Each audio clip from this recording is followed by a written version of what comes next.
Hi, I'm Terry Hutchins with AllHoosiers.com with Ben Fonts, Sarah Beeson.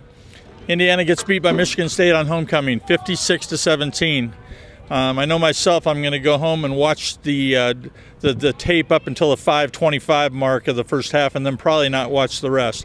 Indiana was ahead 17-14. Michigan State scores 42 unanswered points and, wins going away. Not the fairy tale type ending to the Xander Diamant first start of his collegiate career.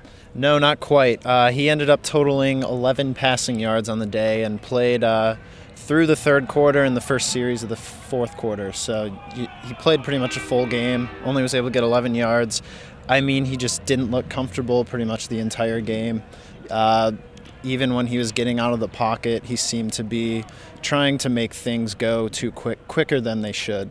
And he needs to get back to work, and it's just about experience, I think.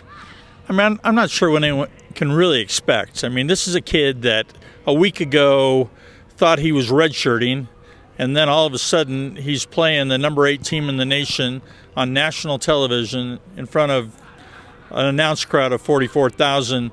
But, I mean, you got to cut him a break. But I just wonder how much having a week off now and having 2 weeks to prepare for the next opponent will help a guy like that. Yeah, I think that helps a lot. And he didn't even know he was going to be starting until Monday of this week because they didn't even know Chris Covington wasn't going to be active until then. So I think having 2 weeks to prepare for the next game, he's been able to shake off some nerves now.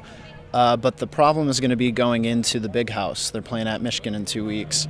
That's as tough as a crowd as it gets in the Big Ten. So it's going to be a big challenge, and it's going to be whether he's up to it or not. And the players seemed, after the game, to be behind him. So that's a good sign, at least.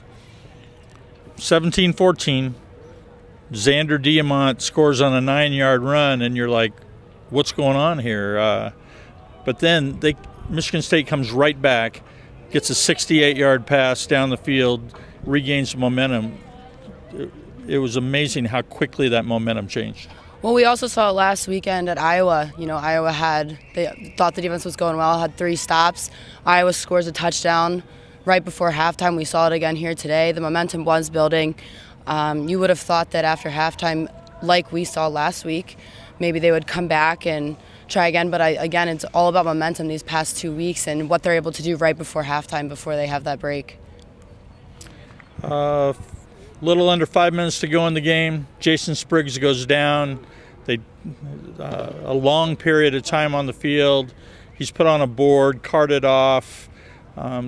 Some people down on the field say that there was movement in his extremities. It's all precautionary, but at the same time, I'm sure that we'll all agree that there's a lot of prayers going out for him tonight. Nick Mangieri got hurt early, didn't come back.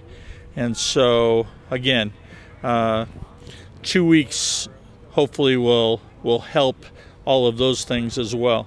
That's it for us from Memorial Stadium, where Indiana loses to Michigan State 56-17. Follow our coverage tonight and tomorrow at allhoosiers.com, and we'll see you next time.